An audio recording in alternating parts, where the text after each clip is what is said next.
बिस्मिल्लाहिर्रहमानिर्रहीम। आज हमारा फ़िज़िक्स का नेक्स्ट लेक्चर होगा। रूटीन के मुताबिक थोड़ा सा ब्रेक आया था, उसके बाद अब डिस्टेंस टाइम ग्राफ, इसके मुतालिक आज हम डिस्कस करेंगे। अब डिस्टेंस टाइम ग्राफ में सबसे पहले तो पता होना चाहिए ग्राफ क्या चीज़ है। ग्राफ एक पिक्चर होती है जिसमें इंफॉर्मेशन बताई जा रही होती है। जैसे क्रिकेट मैचेस में आप देखते होंगे मुख्तलिफ किस्म के ग्राफ्स होते हैं, लाइन ग्राफ होता है, बार ग्राफ होता है। वो डिफरेंट वेरिएबल्स क्वांटिटी के दरमियान रिलेशनशिप शो कर रहे होते हैं। एक पिक्चर है डिफरेंट क्वांटिटी के दरमियान along X axis Y axis, उसमें क्वांटिटी लिखी जाती है, उसमें हम चेक कर सकते हैं कि उनमें क्या आपस में रिलेशनशिप है, आइदर दे डायरेक्ट प्रोपोर्शन है, इन्वर्स प्रोपोर्शन है, और वेरियस इन्फॉर्मेशन हम जो उनसे ग्राफ के ज़रिए हासिल कर सकते हैं। आज का जो टॉपिक बनेगा हमारे पास वो है डिस्टेंस टाइम ग्राफ। अब डिस्टेंस टाइम ग्राफ जो उनसे है इंपॉर्टेंट भी है, आपके शॉर्ट क्वेश्चन में भी आ रहा होता है, इससे काफ़ी इन्फॉर्मेशन हम इससे कलेक्ट भी करेंगे। तो डिस्टेंस टाइम ग्राफ में ग्राफ होता है क्या चीज़, यहाँ पे एक सीन एक छोटा सा क्रिएट किया जाएगा। अब सीन कुछ इस तरह है कि हमने डिस्टेंस और टाइम इन दोनों में एक रिलेशनशिप लेना है, और इस तरह कहा जाता है कि मतलब क्लास में हम बच्चे को, मैं कहता हूँ कि बच्चे को कहा जाता है कि एक आपने क्लास में से उठना है और प्रिंसिपल ऑफिस तक जाना है। अब क्लास से प्रिंसिपल ऑफिस तक का कुछ डिस्टेंस है, ये मैंने एक सीन क्रिएट किया कि एक बच्चे को मैं कहता हूँ कि आपने यहाँ से प्रिंसिपल ऑफिस तक जाना है, एक छोटा सीन है। अब वो जाने के लिए तैयार होता है, मैं कहता हूँ टाइम आपका स्टार्ट हो जाएगा, टाइम इस वक्त 0 है और आप इस टाइम यहाँ पे रुके हुए हैं, इस वक्त डिस्टेंस भी आपने क्या 0 ट्रैवल किया हुआ है। अमूमन क्लास से प्रिंसिपल ऑफिस तक का डिस्टेंस हो सकता है 10 मीटर हो, 20 मीटर हो, 30 मीटर हो, 50 मीटर हो। ये डिस्टेंस है जो उसने ट्रैवल करना है। कितने टाइम में ट्रैवल करना है वो हम स्टॉप वॉच से मेजर करेंगे, कितना डिस्टेंस ट्रैवल कर रहा है वो कितने टाइम के अंदर। तो यहाँ पे एक छोटा सा एक रिलेशनशिप बयान करेंगे कि उसको हमने कहा है कि आपने डिस्टेंस ट्रैवल करना है, डिस्टेंस आ गया, और दूसरी साइड पर हमने क्या चीज़ नोट करनी है, at the same time time note किया जाएगा। अभी टाइम अगर 0 है तो उसने डिस्टेंस बिल्कुल का ट्रैवल नहीं किया, डिस्टेंस भी कितना कहलाएगा, मीटर में, डिस्टेंस मेजर किया जाएगा मीटर में। अब अमूमन 8 सेकंड में अगर वो चलता है वहाँ से, अब यहाँ से सीन क्रिएट हो जाता है कि उसने प्रिंसिपल ऑफिस की तरफ मूव करना जा रहा है। अब 8 सेकंड में उम्र अगर वो चलता है तो अंदाज़न 2 मीटर डिस्टेंस ट्रैवल करता है अमूमन 8 सेकंड में, अगर एक नॉर्मल शर्ट्स चल रहा हो। 8 सेकंड में after 1 second it will travel how many metre, 2 metre distance. अच्छा, इस तरह चलता जाए तो अगले सेकंड में भी अमूमन वो 2 मीटर ही फासला तय करेगा कि पहले 8 सेकंड में 2 मीटर उसने फासला तय किया था, तो अगले 2 सेकंड के बाद अब उसने टोटल डिस्टेंस कितना ट्रैवल कर लिया, 4 मीटर। चलता जा रहा है, अपनी क्लास से निकल पड़ा है और प्रिंसिपल ऑफिसर मैंने भेजा उसे किसी काम के लिए। अगले सेकंड में भी अगर बात की जाए तो 3 सेकंड के बाद भी वो 2 मीटर फासला तय करता है, और अब उसका टोटल जो फासला ट्रैवल कर चुका है वो आ जाता है मेरे पास 6 मीटर। इसी तरह अगर मैं थोड़ा सा मज़ीद बयान करूं कि इसे कंटिन्यू रखते हैं और 4 सेकंड के बाद मज़ीद 2 मीटर फासला तय करता है और बन जाता है कितने मीटर डिस्टेंस ट्रैवल कर लिया उसने, अब तक 8 मीटर डिस्टेंस ट्रैवल कर लिया। अगर बात की जाए मज़ीद 5 सेकंड के बाद तो इसी तरह चलता रहे तो 10 मीटर फासला तय कर लेगा। अब अगर दरमियान में से कोई और टीचर मिल जाते हैं, वहाँ पे वो रुक जाता है, या पीटी साहब मिल जाते हैं, वो उनके पूछता है कि भाई आप कहाँ जा रहे हो, और वहाँ पे रुक जाता है। अब रुकने पर टाइम नहीं रुकता, अलबत्ता वो शख्स वहाँ पे रुक जाता है। इन्फॉर्मेशन ली जा रही है कि भाई आप कहाँ जा रहे हो, अब टाइम तो कंटिन्यू चलता रहेगा, टाइम कंटिन्यू चलता रहेगा, मतलब 6 सेकंड हो गया, अभी वो वहीं पे खड़ा हुआ है, अपने टीचर की या पीटी साहब की बात सुन रहा है कि अभी वो क्या कह रहे हैं, कि क्यों मूव कर रहे हैं, आप क्लास से बाहर क्यों निकले हुए हैं। डिस्टेंस सेम रहा, अभी तक उसने डिस्टेंस 10 मीटर ट्रैवल किया था, लेकिन टाइम साथ साथ गुजरता जा रहा है। मज़ीद 5-6 सेकंड लग जाते हैं, 3-4 सेकंड लग जाते हैं उनको बताते हुए कि मुझे सर ने भेजा प्रिंसिपल ऑफिस की तरफ। अब वो टाइम गुजर रहा है, लेकिन वो जो शख्स है जो बच्चे को मैं भेजा गया था वो वहीं पर ही खड़ा हुआ है। डिस्टेंस 10 मीटर, 8 सेकंड गुजर के डिस्टेंस 10 मीटर, 9 सेकंड गुजर गए, डिस्टेंस कितना है, 10 मीटर। वहाँ रुका, उनसे बातचीत कर रही है। आगे फिर उसने जब ने कहा ठीक है आप ऑफिस में जा सकते हैं, तो ज़रा थोड़ा तेज़ी से भागता है, और तेज़ी से भागने से उसके जो डिस्टेंस होगा, पहले हर सेकंड में 2 मीटर फासला तय कर रहा था, उसके बाद हो सकता है 8 सेकंड में 5 मीटर फासला तय करे, या हो सकता है उससे ज़्यादा डिस्टेंस भी फासला तय करते हुए 16 मीटर आ जाता है, और 11 सेकंड के बाद हो सकता है वो कितने डिस्टेंस में चला जाए, 20 मीटर में चला जाए, प्रिंसिपल ऑफिस में पहुँच जाए। तो ये छोटा सा सीन क्रिएट किया गया। इसमें क्या क्या चीज़ बयान की गई है, टाइम और डिस्टेंस के मुतालिक हम इंफॉर्मेशन लेना चाहते हैं, फिर इनके दरमियान क्या ड्रा करेंगे, ग्राफ ड्रा करेंगे, और ग्राफ की सूरत हाल देखेंगे किस तरह का ग्राफ बनता है। पहले वो चलता रहा, हर सेकंड में अगर आपने यहाँ पर गौर से देखेंगे कि 8 सेकंड में 2 मीटर फासला तय किया, फिर अगले सेकंड में भी 2 मीटर फासला तय किया, फिर उससे अगले सेकंड में भी 2 मीटर फासला तय किया। आमतौर पर रूटीन में चलता जा रहा है। तो ये जो चीज़ है, आपने पीछे एक डेफिनेशन पढ़ी कि यूनिफॉर्म स्पीड। यूनिफॉर्म स्पीड किसे कहते थे कि अगर कोई शख्स इक्वल डिस्टेंस ट्रैवल करता है in equal interval of time, चाहे इंटरवल टाइम शॉर्ट हो लॉन्ग हो जितना मर्जी हो, तो लेकिन इक्वल डिस्टेंस ट्रैवल किया जा रहा है इन इक्वल इंटरवल टाइम, तो ये चीज़ बोली जाती है यूनिफॉर्म स्पीड या यूनिफॉर्म वेलोसिटी। क्योंकि सेम डायरेक्शन में मूव कर रहा है तो इसके हम स्पीड और वेलोसिटी को एक जैसा लिया जा सकता है। इससे आप बात देखिएगा, जब कोई हमको टीचर मिल गए थे रास्ते में या पीटी साहब मिल गए थे कि आप कहाँ जा रहे हो, तो वो रुका हुआ उसकी बात सुन रहा था। टाइम पास हो रहा है लेकिन 10 मीटर वो वहीं पे स्टॉप हुआ है। तो जब वहाँ पे रुका हुआ है तो इस कंडीशन को बोला जाता है वो किस पोजीशन पे है, रेस्ट पोजीशन पे। और रेस्ट पोजीशन के बाद अगर लास्ट में देखा जाए कि जो 10 सेकंड से 11वें सेकंड के बाद वो ज़्यादा तेज़ी से भागा था, पहले एक सेकंड में उसने 6 मीटर फासला तय किया, आगे डोर आ जाता है तो हो सकता है उसका फासला थोड़ा कम हुआ, उससे लास्ट सेकंड में उसने 4 मीटर डिस्टेंस ट्रैवल किया। अब हम इसको पूरे को ग्राफ के अंदर क्या करेंगे, रिप्रेजेंट करेंगे।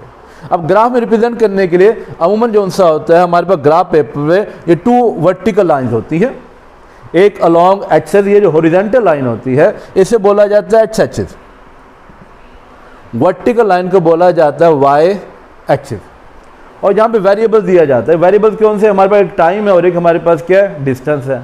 यूजुअली जो टाइम जो सा होता है वो लॉन्ग लिया जाता है एक्स एक्सिस, और ये टाइम किस में मेजर किया जा रहा है, इन सेकंड। डिस्टेंस हमेशा लिया जा रहा होता है अलॉन्ग वाई एक्सिस, और ये डिस्टेंस मैंने लिया है इस वक्त किस में, मीटर में। दोनों वर्टिकल लाइन जहाँ पे आपस में मीट कर रही होती है उससे ओरिजिन क्या आता है, ये 0 पॉइंट कहलाता है। अब ग्राफ जो उनसे होते हैं उसमें हमने स्केल सूटेबल स्केल सेलेक्ट करना होता है। अलॉन्ग एक्स एक्सिस मैंने टाइम लिया है। ग्राफ पेपर अगर आप ऑब्जर्व करें तो वहाँ पे ब्लॉट्स बने हुए होते हैं, हर 10 लाइन के दरमियान एक बोल्ड लाइन लगी होती है, आप उस पर भी ड्रा कर सकते हैं या सिंपली यहाँ पेज पे भी हम क्या कर सकते हैं, ड्रा कर सकते हैं। अब अगर देखा जाए टाइम जो सा था मेरे 10-11 सेकेंड थे। अब 10-11 सेकेंड जो लॉन्ग होंगे 0, 1 सेकेंड, 2 सेकेंड, 3, इनमें जो गैप है वो एक जैसा आना चाहिए। जब आप इसमें खुद ग्राफ पेपर बनाएंगे तो परफेक्ट वैल्यू बन सकती है। ये मेरे पास टाइम आ गया अप टू 10 सेकेंड और 11 सेकेंड। डिस्टेंस की बात की जाए तो डिस्टेंस जो मैक्सिमम मेरा ट्रैवल कर रहे थे 20 तक हम जा रहे थे।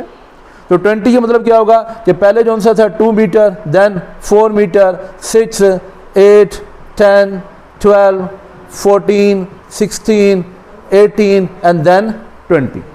ये मेरे पास क्या आ गया, उनके गैप्स वगैरह आ गए। अब इनके दरमियान आपने पॉइंट्स बनाने हैं कि आपके पास 0 पर 8 सेकंड के बाद कितना आपने डिस्टेंस ट्रैवल किया था, 2 सेकंड में कितना डिस्टेंस ट्रैवल किया था। ये वो मैथ्स में भी हमने ग्राफ बनाए जाते हैं, छोटी क्लासों में भी ग्राफ थोड़ा बहुत समझाया जा रहा होता है। तो अगर देखा 0 पे 0 था तो मेरा जो पहला पॉइंट होगा, स्टार्ट किया जा रहा है at 0 point where time is 0 and also distance is also 0। 8 second के बाद कितना डिस्टेंस ट्रैवल किया हमने, 2 मीटर। तो 8 सेकंड हमारे पास ये है, 2 मीटर हमारे पास यहाँ बनता है, तो मैं यहाँ पे पॉइंट बना सकता हूँ कि ये मेरे पास कितना है, 1 and 2। अगला पॉइंट देखा जाए तो मेरे पास 2 and 4 है कि 2 सेकंड के बाद मैंने कितना डिस्टेंस ट्रैवल किया है, 4 मीटर। तो अलॉन्ग 2 सेकंड एंड 4, तो ये कुछ पॉइंट बन जाएगा इस पोजीशन पर। ये पॉइंट्स ड्रा करते जाने। इन द एंड हम इनमें लाइन ज्वाइन करेंगे, लाइन किस तरह की बनती है। अब 3 सेकंड के बाद अगर देखा जाए तो 6 मीटर हमने डिस्टेंस ट्रैवल किया था। अब 3 सेकंड एंड 6 मीटर, 6 मीटर जो सा होगा वो कुछ पॉइंट यहाँ बन जाता है। 4 सेकंड के बाद 8 मीटर डिस्टेंस ट्रैवल किया। 5 सेकंड के बाद 10 मीटर डिस्टेंस हमने ट्रैवल किया। 5 सेकंड एंड 10 मीटर। अब इसको ज्वाइन किया जाए ना तो ये जो लाइन आएगी कुछ इस तरह बनेगी। इसे बोला जाता है इंक्लाइन टू टाइम एक्सिस, कि ये जो लाइन बन रही है एक स्लोप सी बन रही है, एक इंक्लाइंड है with respect to time axis. ये जो लाइन होगी डिस्टेंस टाइम ग्राफ में इंक्लाइन टू टाइम एक्सिस, ये हमें किसको रिप्रेजेंट करती है, यूनिफॉर्म स्पीड को। अब अगर आगे किया जाए, वहाँ पे जो सिचुएशन बनी गई थी कि कोई रुक गए थे, कोई दूसरे पीटी साहब मिल गए थे या कोई टीचर मिले थे, आप क्यों बाहर फिर रहे हैं, तो उसके मुताबिक क्या होगा हमारे 5 सेकंड के बाद भी 10 मीटर डिस्टेंस ट्रैवल किया था। 6 सेकंड के बाद भी 10 मीटर था, 7 सेकंड के बाद भी 10 मीटर था। तो अगर मैं पॉइंट से अगर ड्रा करूं इसके, तो कुछ इस तरह बनेंगे कि मेरे पास 6 सेकंड के बाद भी 10 था, 7 सेकंड के बाद भी 10 मीटर डिस्टेंस ट्रैवल किया था, 8 सेकंड के बाद भी 10 मीटर डिस्टेंस ट्रैवल किया था, एंड फर्दर 9 सेकंड के बाद भी 10 मीटर डिस्टेंस ट्रैवल किया था। अब ये जो लाइन आई है, अगर मैं इसे ज्वाइन करूं इन पॉइंट्स को, तो समथिंग ये जो लाइन बनी है पैरेलल टू टाइम एक्सिस आई है, a line parallel to time axis. अब यहाँ पे वो जो बॉडी था वो मूव कर रहा था, ये रुका हुआ था, रुका हुआ था। रुका का मतलब क्या होगा, रेस्ट पोजीशन पर था। तो अगर किसी डिस्टेंस टाइम ग्राफ में, डिस्टेंस टाइम ग्राफ में कोई लाइन इस तरह पैरेलल ड्रा की गई हो अलोंग टाइम एक्सिस, तो हम कहेंगे कि वो बॉडी किस पोजीशन पे है, रेस्ट पोजीशन पे है, रुका हुआ था, रेस्ट पर था। आगे अगर मूव करता है तो आपने देखा होगा अगले उसके बाद वो भागा था, जब भागता है तो उसकी लाइन जो होगी थोड़ी कर्व बनेगी। कर्व का मतलब क्या होगा, वो अनइक्वल डिस्टेंस ट्रैवल कर रहा है in equal interval of time. जब 1 सेकंड में से 6 मीटर डिस्टेंस ट्रैवल किया, अगले सेकंड में 4 मीटर डिस्टेंस ट्रैवल किया, तो एक कर्व लाइन बनती है। इन द एंड अगर हम बात करें कि हमारे डिस्टेंस टाइम ग्राफ में 3 किस्म के ग्राफ बनेंगे। अमूमन डिस्टेंस टाइम ग्राफ में 3 किस्म के। पहली जो लाइन होगी वो कुछ इस तरह तिरछी लाइन आएगी, इसे बोला जाता है incline to time axis. Incline to time axis, जो इंक्लाइन टू टाइम एक्सिस होता है ये रिप्रेजेंट करता है किस चीज़ को, यूनिफॉर्म स्पीड को, कि बॉडी जो सा है वो यूनिफॉर्म स्पीड से मूव कर रहा है। अगर मेरे पास line parallel to time axis आए तो इसका क्या मतलब लिया जाएगा कि बॉडी किधर है, रेस्ट पोजीशन पे इन डिस्टेंस टाइम ग्राफ। और अगर कोई कर्व लाइन आ रही है तो वो वेरिएबल स्पीड को रिप्रेजेंट करता है, वेरिएबल स्पीड को। अब अगर ये तमाम चीज़ें जो सी पेपर में किस तरह आता है क्वेश्चन, अगर उसकी बात की जाए तो पेपर में इस तरह आता है कि आप देखेंगे पेज पे जहाँ पे डिस्टेंस टाइम ग्राफ है ना, साइड पर बॉटम पे 2-3 किस्म के ग्राफ बने हुए होंगे। अगर जो साइड पे जो इन्फॉर्मेशन दी गई है ना कि डिस्टेंस टाइम ग्राफ है, वहाँ पे सिंपल शुरू में अगर लगा दीजिए ड्रा, हर जो साइड इन्फॉर्मेशन दी गई है डिस्टेंस टाइम ग्राफ में, वहाँ पे एक लफ्ज़ लिख दिया जाए हर एक के शुरू में ड्रा, तो ये क्वेश्चन बन जाता है और इसी तरीके से आता है।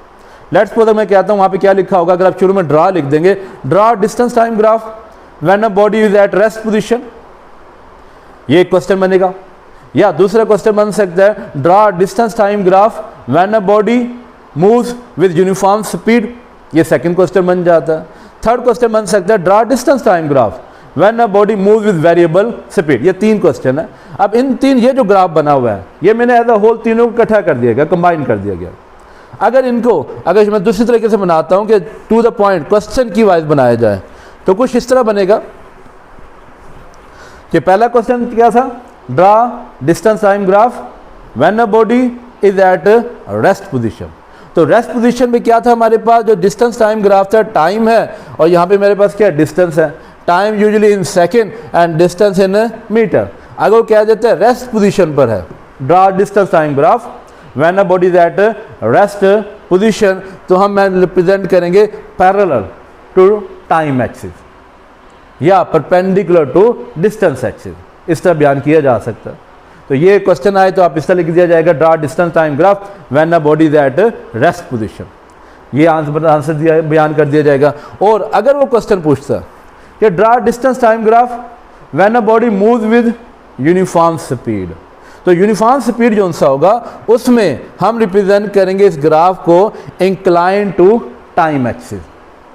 अब ग्राफ ये एमसीक्यूज भी हैं, अगर आप एक्सरसाइज के एमसीक्यू चेक करेंगे वहाँ भी कुछ ऐसे बयान किया गया कि यूनिफॉर्म स्पीड क्या होगी, यूनिफॉर्म स्पीड से डिस्टेंस टाइम ग्राफ की किस तरह की शेप आएगी। तो यूनिफॉर्म स्पीड जो सी होगी उसकी हमारे पास क्या चीज़ आएगी, incline to time axis, time axis के इंक्लाइन है, ये मेरे पास यूनिफॉर्म स्पीड के मुताबिक आ जाता है। और अगर वेरिएबल स्पीड आ जाए तो वेरिएबल स्पीड के लिए हम क्या कर सकते हैं, ग्राफ की ये जो लाइन है स्ट्रेट नहीं होगी बल्कि हल्की सी में क्या लिखेंगे, कर्व बना दी जाएगी।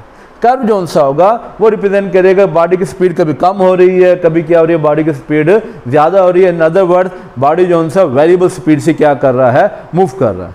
तो ये distance time graph for variable speed, distance time graph for uniform speed and distance time graph when a body is at rest position।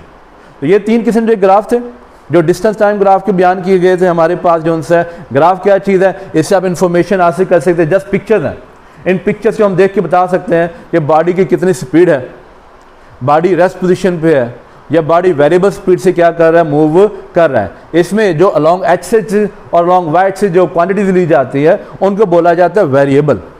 अच्छा, वेरिएबल क्वांटिटीज वगैरह यहाँ पे कोई छोटी सी डेफिनेशन भी लिखी होगी कि हमारे पास कुछ होती है इंडिपेंडेंट क्वांटिटीज और कुछ होती है हमारे पास डिपेंडेंट क्वांटिटीज वगैरह। डिपेंडेंट और इंडिपेंडेंट किसे कहते हैं कि ऐसी कुछ क्वांटिटीज होती है जिनको हम अपनी मर्जी से चेंज कर सकते हैं।